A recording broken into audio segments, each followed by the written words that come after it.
오늘은 호세아서 2장의 말씀으로 다시 남편 되어 주시는 하나님이라는 제목을 가지고 은혜를 나누고자 합니다. 본문은 13절까지 읽었는데요. 오늘 말씀의 내용은 마지막 절 23절까지 포함해서 같이 말씀을 나누고자 합니다. 지난주부터 호세아서 말씀을 시작했죠.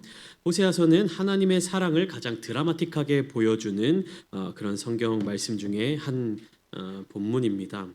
무엇이냐면 하나님과 이스라엘의 관계를 무엇으로 표현하냐면 남편과 아내의 모습, 부부관계의 모습으로 굉장히 구체적으로 표현하고 있는 것을 알 수가 있습니다.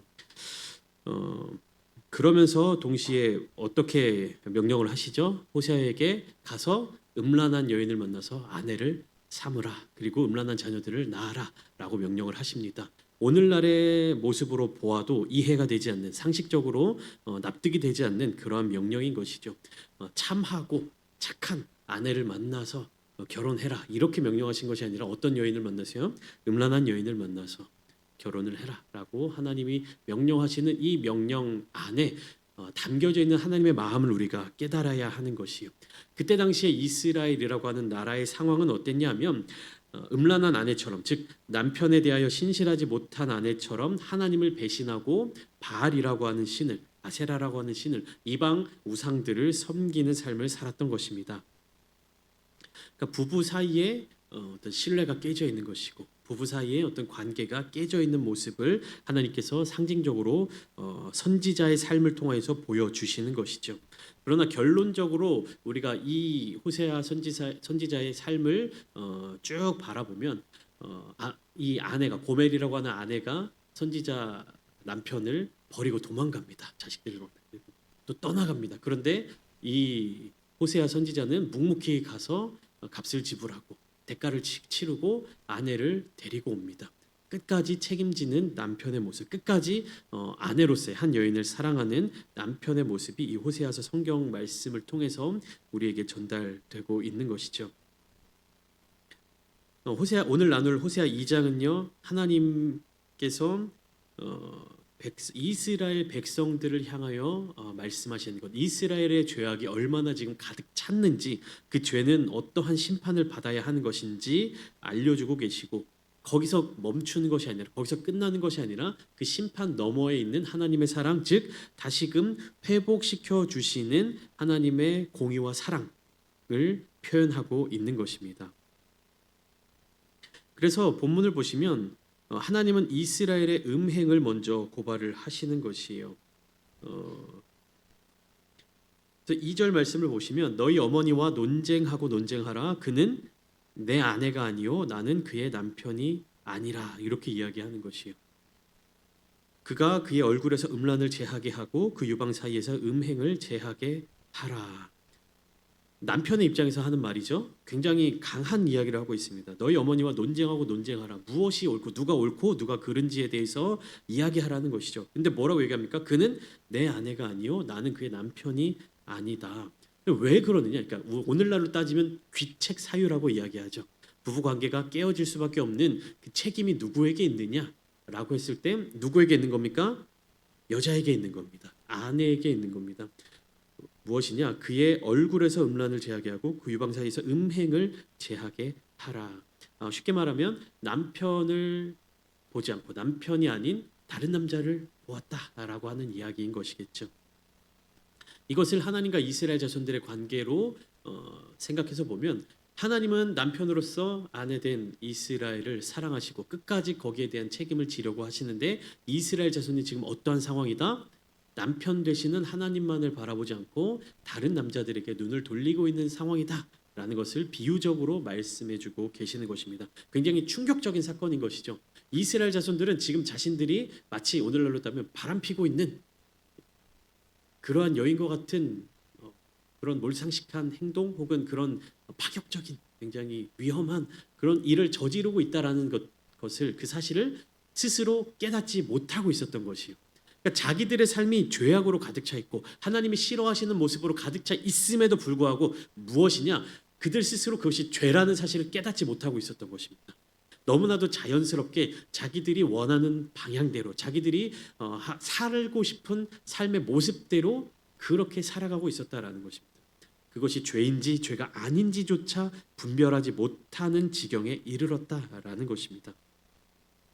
또한 하나님은 이스라엘이 가지고 있는 잘못된 행태에 대하여서도 분명하게 이렇게 말씀하고 계시죠. 5절 말씀을 한번 보시면 제가 읽어드리겠습니다. 그들의 어머니는 음행하였고 그들을 임신했던 자는 부끄러운 일을 행하였나니 이는 그가 이르기를 나는 나를 사랑하는 자들을 따르리니 그들이 내 떡과 내 물과 내 양털과 내 삶과 내 기름과 내 술들을 내게 준다 하였음이라. 잠시 5절 말씀을 보시면 그 여인이 이렇게 이야기하는 것이에요. 중간에 보시면 나는 나를 사랑하는 자들을 따를 것이다. 이렇게 이야기해요. 누구를 따른다고요? 나를 사랑하는 자들을. 그러니까 여인의 입장에서 나를 사랑해주는 남편을 따라 살아가는 것. 그 당시의 문화, 사회적인 문화를 봤을 때도 여인들의 입장에서 나를 사랑해주는 남자를 만날 거야. 그것이 이제 행복한 여인의 모습이다라고 생각할 수 있잖아요. 근데 중요한 것은 무엇입니까? 나를 사랑하는 자들을 따른다는 것. 단수가 아니라 복수인 것입니다. 나를 사랑한다라고 느껴지는 존재들이 있다면 내가 그들을 따라갈 것이다. 이렇게 이야기를 하는 것이죠. 근데 그 사랑의 표현이 뭐라고 지금 나타나고 있냐면 나에게 떡과 물과 양털과 삶과 기름과 술들을 나에게 준다. 나에게 있어서 필요한 것들, 내가 갖고 싶은 것들, 그런 것들을 주는 자들을 내가 사랑할 것이다. 이렇게 표현하고 있는 것입니다. 그러니까 이스라엘 자손들은 지금 현재 두 가지 잘못된 생각을 가지고 있는 거예요. 여러분, 이스라엘 자손들이 생각하는, 지금 여인의 입장에서 바라보는 겁니다. 그들이 생각하는 사랑은 무엇입니까? 지금 이 5절 말씀을 방금 함께 보신 5절 말씀을 통해서 우리가 생각해 볼 수 있는 것은 이스라엘 자손들이 느낄 때 사랑은 무엇이에요? 나에게 떡을 주는 것, 물을 주는 것, 양털을 주는 것, 삶과 기름과 술들을 제공해 주는 것이 사랑이라고 생각하는 거예요. 내가 갖고 싶은 것, 내가 나에게 필요한 것들, 선물을 주는 사람들, 나에게 뭔가 물질적인 풍요를 제공하는 사람을 어떤 그런 모습을 사랑이라고 생각하고 있는 겁니다. 옛날에 그런 말 있잖아요. 김중배의 다이아몬드가 그렇게 예뻐 보이더냐, 이런 얘기가 있잖아요. 그러니까 물질적인 것, 나에게 필요한 것, 맛있게 먹은 것, 예쁜 것, 좋아 보이는 것, 그런 것들을 나에게 주는 것이 사랑이다라고 지금 그렇게 생각하고 있는 거예요. 우리가 여자든 남자든 가릴 것 없이 되게 속물적인 사람들을 볼 때 그렇게 얘기하잖아요. 남편에 대해서 혹은 아내에 대해서 남편이 이것도 해주고 저것도 해주고 막 이렇게 하면 그런 얘기만 하는 사람들을 보면 우리가 속물이라고 흔히들 얘기를 하잖아요. 다른 것도 다 잘해주고 이런 게 아니라 어떤 특정한 오늘날로 따지면 조건을 본다라고 할 때 하는 그런 것들. 그러니까 이스라엘 자손들이 생각하는 사랑은 나에게 그러한 것들을 제공해 주는 사람. 다시 말하면 내가 삶을 살아가는데, 내가 인생을 살아가는데, 내가 이 땅에서의 어떠한 삶을 살아가는데 편안함을 제공해 주는 것, 그것을 사랑이라고 생각하고 있는 겁니다. 삼시세끼 먹을 걱정 없는 것, 혹은 맛있는 것을 먹는 것, 잠잘 곳을 걱정하지 않는 것, 입을 것을 걱정하지 않는 것, 그것을 제공해 주는 어떤 행위를 사랑이라고 생각하고 있는 것입니다. 그것이 첫 번째 잘못된 생각이었고요. 두 번째 잘못된 생각은 무엇이냐? 이러한 것들을 누가 제공해주고 있다고 생각했느냐? 바알을 비롯한 이방 신들이 그것들을 제공해주고 있다라고 생각을 한 겁니다. 이스라엘 자손들이 애굽에서 430년간 종살이를 하며 노예 생활을 하면서 살아가다가 애굽에서 구원을 얻고 탈출해서 광야에서 약 40년의 생활을 하고 그 다음 들어간 곳이 가나안 땅이에요. 다시 말하면 500년 가까운 시간 동안 이스라엘 자손들은 농사를 해본 적이 없다라는 것입니다. 물론 그 이전에 이스라엘 요셉 이후에 그 시대에도 목축업을 하는 민족이었지 농사를 이렇게 제대로 짓는 그런 민족들이 아니었죠. 그러니까 농업 기술이 없었다라는 것이죠. 그러니까 가나안 땅에 들어와 보니 가나안 땅에 이미 정착해서 살아가고 있던 사람들은 농업의 전문가들이었습니다. 그러니까 이스라엘 자손들이 가나안 땅에 들어가서 어떻게 한 겁니까? 그들로부터 농사 일을 배우기 시작한 것입니다. 농업 도구들, 기술들 이런 것들을 제공받기도 하고 그러면서 동시에 그 농사의 기간 동안 함께 진행되고 있는 종교적인 문화를 같이 받아들이게 된 거예요. 바알이라고 하는 이 신의 이름에 담겨져 있는 뜻이 무엇이냐면요, 풍요의 신이에요. 바알이라고 하는 이름 자체가 풍요의 신, 농사의 신, 그리고 뭐 아세라 같은 경우에 다산의 신. 그러니까 이름 자체에 그런 뜻들이 담겨져 있는 겁니다. 풍요의 신, 농사가 잘 되게 하는 신, 그다음에 다산의 신, 자녀를 많이 낳을 수 있도록 해주는 신. 그러니까 이름이 그 신들의 이름의 뜻이 그렇게 담겨져 있는 겁니다. 그런데 하나님의 이름은 무엇입니까? 여호와이죠. 여호와의 이름의 뜻이 무엇입니까? 몰라요. 몰라. 나는 나인이라, 이렇게 하나님 말씀해요. 나는 여호와이니라. 왜냐하면요, 하나님은요 어떠한 특정한 조건에 한정되어 있는 분이 아니시죠. 어떠한 특정한 성격으로 설명되실 수 있는 분이 아니세요. 그러니까 하나님의 이름은 오직 하나님으로밖에 설명이 안 되는 것입니다. 그러니까 하나님에 대해서 농사의 신이라고 얘기할 수도 없고요, 다산의 신이라고 얘기할 수도 없고요. 만약에 하나님에 대해서 어떤 신이냐, 하나님의 이름이 뭐냐라고 물어보면 뭐 끝도 없이 얘기할 수 있겠죠. 뭐 농사의 신이기도 하고요, 강물의 신이기도 하고요, 하늘의 신이기도 하고요, 풍요의 신이기도 하고, 다산의 신이기도 하고요, 모든 동물들의 신이기도 하고요, 인간들의 신이기도 하고, 끝도 없이 얘기해야 되는 것이에요. 하늘을 두루마리 삼고 바다를 먹물 삼아도 하나님의 사랑, 하나님의 능력, 하나님의 은혜를 우리가 다 표현할 수 없는 것처럼 어떤 특별한 특징으로서 하나님의 이름을 나타낼 수 없었다라는 것입니다. 그러니까 하나님의 이름이 가지고 있는 능력, 하나님의 이름이 가지고 있는 그 귀한 그 마음을 우리는 깨달아야 되는 것이에요. 하나님이 능력이 없기 때문에, 하나님이 보잘것이 없기 때문에 하나님에 대해서 설명을 하지 않고 있는 것이 아니라 하나님을 어떤 특정한 요건으로 설명할 수 없기 때문이에요. 바알이라고 하는 이름을 딱 들으면 풍요의 신,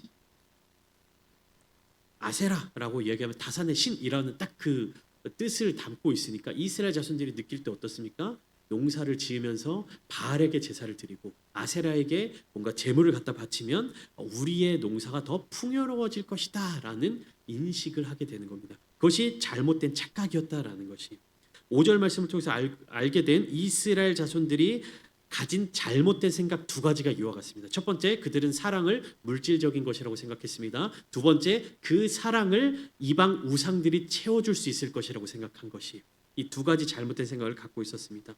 즉 이스라엘 자손들은 바알이 비와 곡식을 다스리고 기름과 포도주를 주는 존재로 믿었기 때문에 그들의 삶의 현실적인 필요를 위해 바알을 찾는 삶을 살았던 것입니다.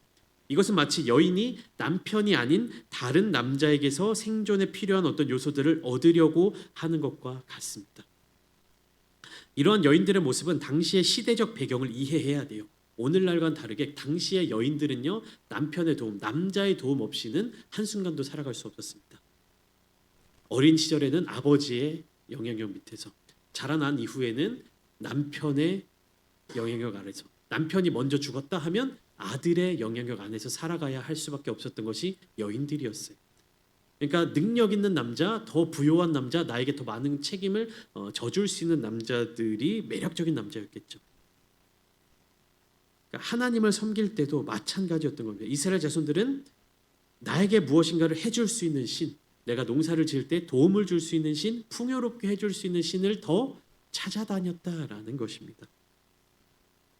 오늘날 우리들의 삶의 모습 가운데에서도 이러한 태도들이 나타나게 되는 것을 느껴요. 우리는 하나님을 믿는다고 말하지만 실제로는 어떻습니까? 내 통장에 돈이 많이 있을 때, 잔고가 더 많이 있을 때, 거기에 적혀 있는 숫자가 더 높을 때 안정감을 얻게 되죠. 직장이 되게 안정적인 직장을 갖고 있을 때, 좋은 인간관계를 맺고 살아갈 때 우리는 안심하게 됩니다. 교회 역시 하나님만을 의지하기보다 프로그램을 의지하고 재정의 어떤 것들을 소망하고 사회적인 영향력을 더 신뢰할 때가 있습니다. 우리는 스스로에게 이러한 질문을 해봐야 할 것입니다. 나는 지금 나의 생존과 풍요, 나의 삶을 통하여 무엇을 이루고자 하는가? 그리고 나의 삶을 무엇으로부터 기대하고 있는가? 여러분, 한번 우리의 삶을 돌아보기를 소망합니다. 우리가 하나님을 의지합니다, 하나님께만 소망을 둡니다, 하나님만을 믿습니다라고 이야기하면서 실제로 내 마음에 평안을 주는 것이 무엇인지,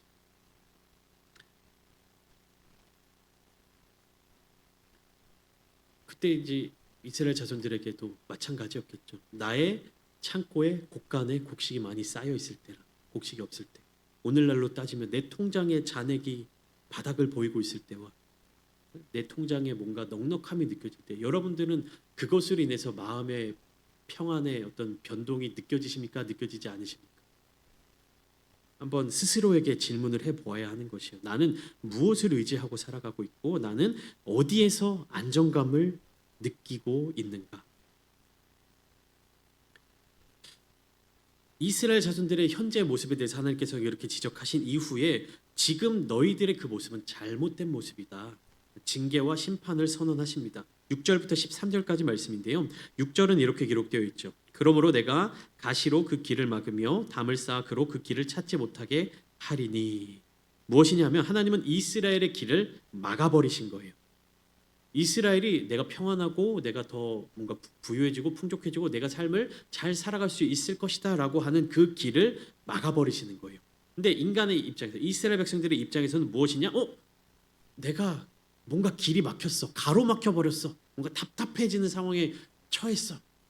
그러나 하나님의 뜻은 무엇입니까? 그들이 잘못된 길로 더 이상 갈 수 없도록 막으시는 것이. 뭔가 이쪽 길로 가야 내가 이것을 해야 더 부유해지고 내가 이쪽으로 가야 삶에 더 안정감이 생기고 내가 이것을 선택해야만 내가 더 편안해질 것 같은 그런 선택들이 있지 않겠습니까? 우리가 뭐 직장을 이렇게 선택할 때 혹은 뭐 집을 선택할 때 이곳이 더 뭐 나에게 월급을 많이 주고 여기에 더 조건이 좋고 우리 이런 것들을 따지며 살아가잖아요. 뭐 연봉이 얼마냐, 뭐 휴가는 1년에 휴가는 얼마냐, 뭐 근무 시간은 어떻게 되냐, 근무 조건은 어떻게 되냐 이런 것들을 다 따지며 살아가지 않습니까? 그런데 그런 부분에 있어서 하나님이 딱 가로막아 버리시는 길이 있다는 거예요. 이 직장을 선택하면 이 일을 선택하면 내가 정말로 잘 살 것 같은데 어느 순간 하나님이 딱 막아서 더 이상 나가지 못하도록 만드시는 길이 있다라는 것을 한 번쯤은 경험해 보셨을 것입니다. 왜 그러시냐? 하나님은 그 길이 올바른 길이 아니라고 우리에게 알려주고 계시는 것입니다. 잘못된 길로 더 이상 갈 수 없도록 막으시는 거예요. 그러니까 우리 인간이 느낄 때는 내가 여기서 왜 막히지? 여기서 왜 이게 잘 안 되지? 내가 이것을 넘어가기만 하면 성공할 수 있을 텐데 내가 여기서 이곳을 향해 가면 더 부요함을 누릴 수 있을 텐데 왜 여기서 딱 가로막혀 버리지? 라고 할 때 하나님이 그 길로 갈 수 없도록 막으신다면 그것은 하나님이 우리로 하여금 불행한 삶을 살도록 하시는 것이 아니라 하나님을 떠나는 삶을 살지 않도록 하나님께 더 가까이 돌아올 수 있도록 회복의 길로 우리를 인도하시는 것이다 라는 믿음이 우리에게 있어야 한다는 것입니다. 본문 말씀을 보시면 9절을 통해서 알 수 있는 것은 무엇이냐? 하나님은 이스라엘 자손들이 바알에게서 얻는다고 생각한 그런 것들을 다 거두어 가셨습니다. 그러니까 9절에 이렇게 기록되어 있죠. 내가 내 곡식을 그것이 익을 계절에 도로 찾으며 내가 내 세포조절을 그것이 맡을 시기에 도로 찾으며 그들의 벌거벗은 몸을 가릴 내 양털과 내 삶을 빼앗으리라. 이 모든 요건들이 다 누구의 것입니까? 내 곡식, 내 포도주, 내 삶, 내 양털 하나님의 것이에요. 이스라엘 자손들이 5절에서 나에게 떡을 주고 내 물을 주고 내 양털과 내 삶과 내 기름과 내 술들을 주는 자들을 내가 사랑할 거야 라고 했던 그 모든 것들 실제적으로 우상들이 줄 수 있었다라고 생각했던 것들이 원래는 누구의 것이다? 본질적으로 하나님의 것이다. 하나님이 주신 것이고 하나님이 허락하신 것인데 이스라엘 자손들이 착각하고 있었던 것이 무엇이다? 이방신들이 주고 있었다라고 착각하고 있었다라는 것입니다. 그러니까 하나님이 이방신들에게로 나아가는 이스라엘의 앞길을 딱 막으시고 그들에게 허락하셨던 모든 것들을 끊어버리신 거예요. 바알에게서 얻는다고 생각하는 것들, 바알을 의지하는 것들, 이방신들을 의지하는 그 모든 것들을 하나님이 끊어버리신 것입니다. 그러면 이 다 끊어버리는 이 가난하고 연약하고 궁핍해지는 이 삶을 통해서 하나님이 알려주시는 것이 무엇이냐? 이스라엘이 깨달아야 하는 것은 무엇이냐 하면 자신들이 의지했던 바알이라고 하는 존재가 결국에는 아무것도 줄 수 없는 연약한 것이구나, 허상의 것이구나 이것을 깨닫도록 만드시는 것입니다. 여러분 우리가 의지하고 있는 것이 무엇입니까? 여러분들이 삶을 살아가시면서 의지하고 있는 것이 무엇입니까? 내가 절대로 손 놓을 수 없는 것들이 있으십니까? 그것마저 포기하면 나는 아무것도 가진 것이 없어. 이것을 해야만 내가 성공할 수 있어라고 내 손에, 내 마음에, 내 생각에 붙잡고 있는 것들이 있으십니까? 하나님의 음성에 귀 기울여 보십시오. 여러분들을 세우고 여러분들을 살리고 여러분들을 먹이고 입히시는 입히는 것은요. 그런 내가 생각하는 인간적인 조건이 아니라 하나님이 그렇게 행하시는 것입니다. 여러분, 우리가 인간적으로 세워놓은 수많은 조건들이 있습니까? 그것들을 충족해야만 내가 더 나은 삶을 살 수 있을 것이라고 생각하십니까? 아니요. 오늘 본문을 통해서 알 수 있는 것은요. 하나님께서 가로막으시면요. 그 무엇도 얻을 수 없다라는 것입니다. 그 무엇도 누릴 수 없다라는 것입니다. 우리가 이 땅에서 하는 사업이나 뭐 학생들은 학업이나 우리가 맺어가는 인간관계나 뭐 취업의 문제나 삶의 어떠한 모습과 형편도 모두 하나님께 속한 것임을 깨달아야 하는 것이에요. 인간 관계의 예를 한번 들어볼까요? 내가 저 사람과 친해지기 위해서, 내가 저 사람과 친밀해지기 위해서 우리는 무엇을 해야 한다고 생각합니까? 저 사람이 좋아하는 취미 생활이 무엇인지 함께 그 취미 생활을 하거나, 저 사람이 좋아하는 것은 무엇인지 선물을 해주거나, 저 사람의 비율을 맞추고 함께 대화하고 말을 하고 이렇게 같은 생각을 가질 수 있을 만한 여러 가지 조건들을 생각하잖아요. 근데 그걸로 여러분들이 인간관계의 어떤 성공을 누린 적이 있으십니까? 만약에 그러한 조건들로서 여러분들이 인간관계에 어떤 정말로 진짜 친밀한 인간관계를 맺었다, 정말로 믿을 수 있는 어떤 사람을 만났다라고 하면 저에게도 좀 알려주십시오. 어떤 선물로 인해서 뭐 같이 뭔가를 하면서, 뭐 같이 세상적인 사람들이 같이 술을 마시면서, 뭐 같이 골프 치러 가면서, 뭐 같이 뭐 차 한잔 마시면서 막 그런 얘기하면서 친밀해지고 정말 마음을 나눌 수 있고 정말 그런 인간관계의 어떤 성공을 취한 분들이 계시다면 저에게 좀 알려주십시오. 저는 짧은 인생을 살았지만 절대로 그러한 모습으로 인간관계에 깊은 성공을 누려본 적이 없습니다. 여러분, 인간관계니까 나의 인간적인 어떤 노력, 인간적인 생각 이런 것에 있어서 충족시켜야 되겠구나라는 어떤 마음이 드시죠? 아니요. 인간관계마저도 하나님의 손에 달려 있는 것입니다. 내가 정말로 진정으로 저 사람을 사랑하고 하나님의 마음으로 사랑하고 하나님 앞에 저 사람의 영혼을 두고 기도하며 정말로 하나님께 간구하며 나아갈 때 모든 관계가 회복되는 거예요. 저 사람이 나를 미워한다? 저 사람이 나를 왜 미워하지? 왜 싫어하지? 이것을 내가 바꾸면 저 사람이 나를 사랑해 줄까? 이 조건을 바꾸면 저 사람이 나를 이해해 줄까? 아니요. 절대로 그런 일 없습니다.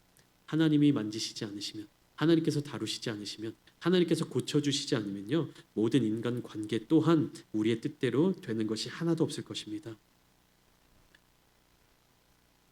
모든 것들이 하나님께 속한 것임을 깨달아야 하는 것이에요.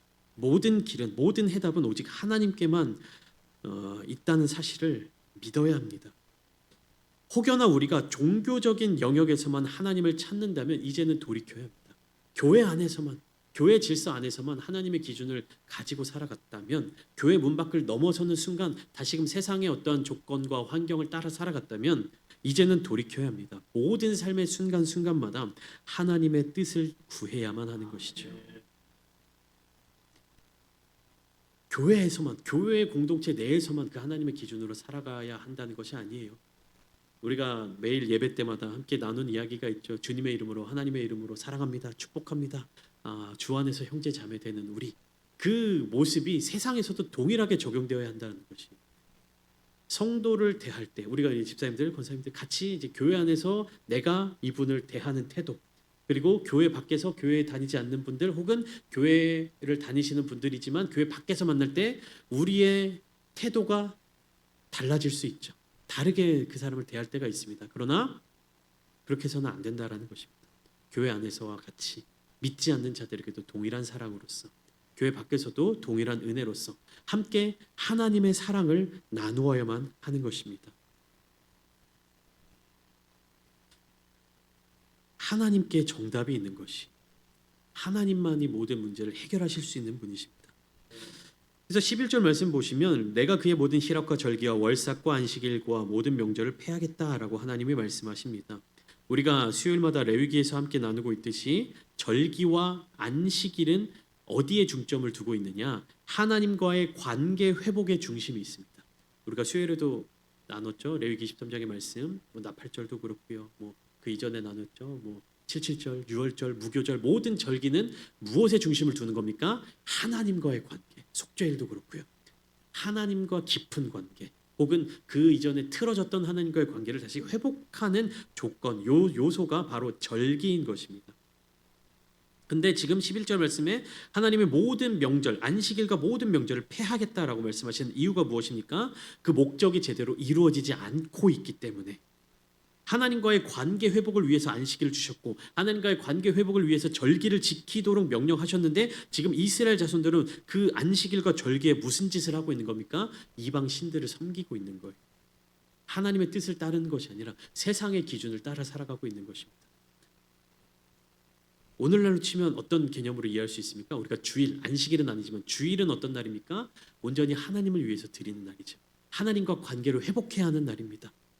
월요일부터 토요일까지 세상에서 살아가고 하나님과 관계없는 삶을 살다가 주일만 하나님의 뜻대로 살아가는 것이 아니라 무엇입니까? 매일매일의 삶의 자리 가운데서 우리가 하나님의 은혜를 구하며 살아가야 하는데 더 특별히 주일은 구별하여 드리는 날이 세상적인 것들을 다 제외하고 하나님만을 주목하는 것, 하나님의 뜻만을 구하는 것, 하나님과 깊은 기쁨의 관계를 누리는 날이 바로 주일인 것입니다. 주님의 날인 것이죠.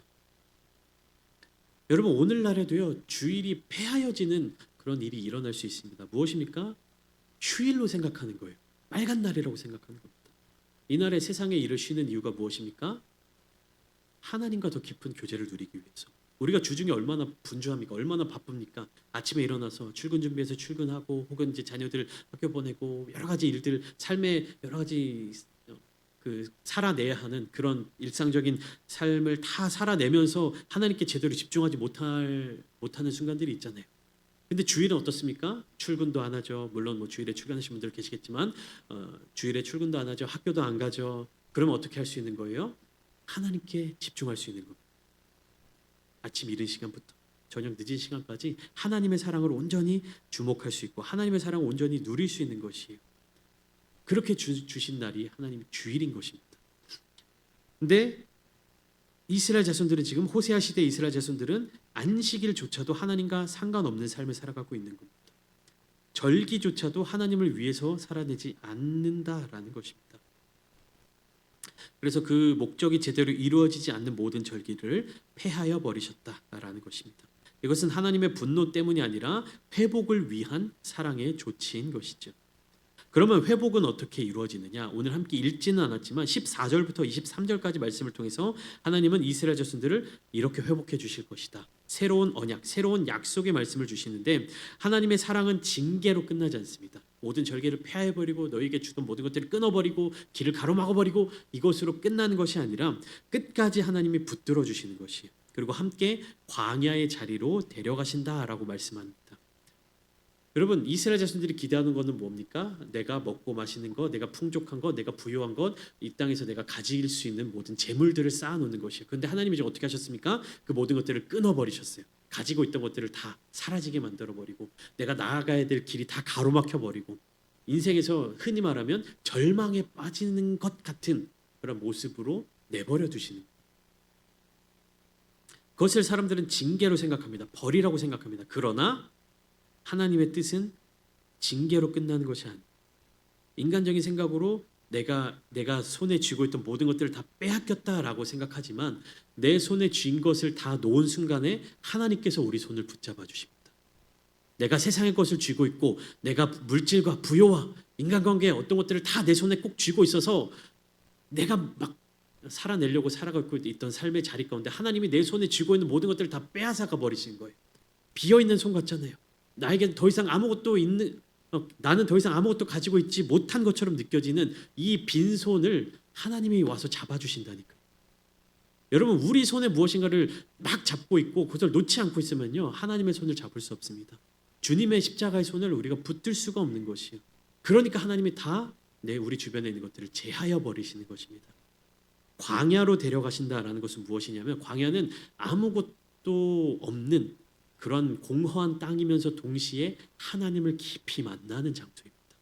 예수님께서도 공생의 사역을 시작하시기 전에 성령에게 이끌려서 광야에 가셔서 40일간 금식하며 기도하신 것처럼 광야는요 내가 가진 모든 것들을 잃어버리는 장소일 수도 있지만 동시에 하나님을 가장 깊이 만나는 공간입니다. 하나님과의 첫사랑을 회복하는 자리인 것이죠. 즉 하나님은 남편으로서 아내된 이스라엘을 다시 불러주시는 것입니다. 16절 말씀 여호와께서 이르시되 그날에 내가 나를 내 남편이라 일컫고 다시는 내 바알이라 일컫지 아니하리라 이렇게 얘기합니다. 바알은요 무슨 말이냐 주인 이라는 의미입니다. 그러니까 바알이라 부른다라고 하면 나의 주인님 이렇게 부르는 것이 아니라 남편이라고 부른다. 사랑의 관계로 호칭을 바꾸어 주신다라는 것입니다. 그 관계는 공의와 정의, 은총과 긍휼, 하나님의 신실하심으로 다시 세워지는 것이. 그 관계의 책임이 누구에게 있다? 나에게 있다? 아니요, 하나님께 있다. 하나님이 그 관계를 회복해 주신다. 그리고 하나님은 회복의 끝에서 새로운 정체성을 주시는데 우리 23절을 보시면 하나님이 이렇게 말씀하십니다. 너는 내 백성이라 하리니 그들은 이르기를 주는 내 하나님이시리라 하리라. 나의 백성, 내 하나님. 나의 자녀, 나의 긍휼을 입은 자, 나의 하나님, 나의 여호와. 처음에는 로암미라는 이름, 내 백성이 아니다. 로루하마, 너는 긍휼을 얻지 못할 것이다 라고 이름을 지어주셨지만 마지막에는 나의 백성이라 할 것이다. 긍휼을 받은 자가 될 것이다. 하나님이 회복시켜 주신다라는 것입니다. 호세아 2장은 이처럼 하나님의 공의와 사랑을 동시에 보여주고 있는 말씀입니다. 배역한 음란한 아내를 고발하시고 그 길을 막고 공급을 거두시는 하나님처럼 보이지만 그 모든 현상 가운데 나타나는 목적은 버리고 징계하고 벌을 주는 것이 목적이 아니라 하나님과의 진정한 관계를 회복하는 과정이다. 그래서 하나님은 징계 이후에 더 깊은 사랑의 약속, 그 언약으로 우리를 불러주신다라는 것입니다. 오늘날 우리 교회와 성도들의 삶의 자리 가운데서도 동일한 메시지가 선포될 줄 믿습니다. 우리는 하나님만을 의지해야 합니다. 세상의 어떤 조건들, 세상의 어떠한 현상들 그것을 의지하는 것이 아니라 하나님만 의지해야 할 것입니다. 생존과 풍요를 하나님이 아닌 다른 것에서 찾으려는 유혹을 버려야만 합니다. 또 우리의 삶을 찾아오는 어떠한 시련과 그런 어려운 상황 가운데에서도 하나님의 사랑을 끝까지 신뢰해야만 합니다. 사랑하는 성도 여러분, 다시 남편 되시는 하나님을 붙드시기를 소망합니다. 그분만이 우리의 생존의 근원이시며 풍요의 참된 공급자이십니다. 오늘도 하나님은 우리를 향해서 너는 내 백성이다. 너는 긍휼을 입었다. 너는 내 사랑하는 자녀다. 라고 말씀하여 주십니다. 끝까지 아내를 버리지 않고 끝까지 사랑하는 하나님의 그 사랑이 오늘날 저와 여러분들을 향하여서 주어지고 있습니다. 그 사랑에 반응하는 성도님들 되십시오. 그 사랑에 반응하는 우리 귀한 자녀들 되십시오. 그 사랑에 반응하는 주님의 거룩한 신부가 되시기를 축복합니다.